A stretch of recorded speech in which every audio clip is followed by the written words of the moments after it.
Continuing our Climate Week coverage and the impacts that we are seeing here in the Bay Area. And, you know, many of us live in areas, this is where it's forecasted that we were going to feel those impacts from tides and sea levels. Well, meteorologist Kari Hall, she actually is going to give us a visual of what this could look like and the problems higher seas could create.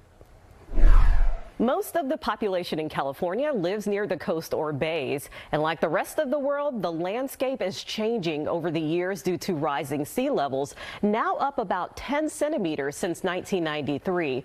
Now, that may not sound like a lot, but this rise is expected to accelerate within the century. Some of the factors are ice loss in the Arctic, as well as those inland glaciers that are melting quickly and ice sheets that are also melting. Warmer temperatures lead to thermal expansion, where simply warmer water takes up more space. And another factor is extreme weather. Stronger storms cause the water to come farther inland, especially when combined with the king tides, which happened in the winter due to the gravitational pull of the moon, causing those tides to come up higher.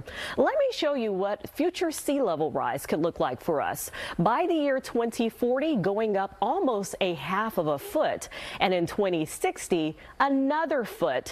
And then by the year 2100, sea level rise may be up over 3 feet in San Francisco, causing low-lying areas like the airport to be underwater, and more frequent flooding all around the bay. Meteorologist Brian Garcia has analyzed the sea level rise climate models and talks about the risks. Imagine something like our king tides that we get now. So the king tides are most easily seen in the middle of the winter months. So December and even into January, we see some pretty high tides.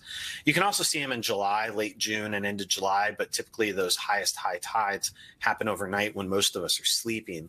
So now imagine those tides becoming somewhat more of the normal tidal range. So now you have a water level that has set up higher than what we have now.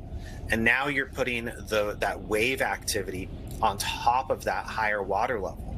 So what that does is it gives more opportunity for those waves to wash farther into land and impact more people, as well as infrastructure, homes, and businesses. Where we live, where we recreate, where we go to the beach, where we go to restaurants, where we just go hang out right up along the water's edge is going to look very different. I'm already starting to think about this. Our communities, some of them are planning for it. And for those of us who have homes in areas that are at risk, really need to start preparing now for that future inevitability. This new era of warmer air and ocean temperatures fueling those storms could bring storm surge issues similar to what the East Coast and Gulf Coast residents experience from tropical storms and hurricanes. And this is all due to the climate change. Be sure to check out our coverage of Climate Week online with solutions to reverse this course of a worsening climate. Go to NBCBayArea.com and look for the tabs at the top of the page.